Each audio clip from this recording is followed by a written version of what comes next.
Momen Tiko Aryawardana suami BCL taburi bunga ke makam Ashraf Sinclair jadi sorotan. Tiko Aryawardana diajak BCL ke makam Ashraf Sinclair. Momen suami BCL saat taburi bunga ke makam Ashraf Sinclair jadi sorotan. Baru-baru ini, BCL akhirnya ajak suami barunya, Tiko Aryawardana ziarah ke makam Ashraf Sinclair. Hal itu bisa dilihat melalui akun Instagram @itsmebcl, Minggu, tanggal 18 Februari tahun 2024. Dalam unggahannya, BCL membagikan momen saat ziarah ke makam Ashraf Sinclair. Namun yang jadi sorotan saat ziarah ke makam Ashraf Sinclair yakni sosok suami BCL. Tiko Aryawardana ternyata diajak ke makam Ashraf Sinclair.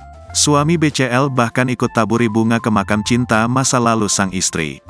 Saat ziarah, BCL dan Tiko Aryawardana tampak kompak mengenakan kacamata hitam. Momen tersebut dalam rangka peringati hari kematian Ashraf Sinclair.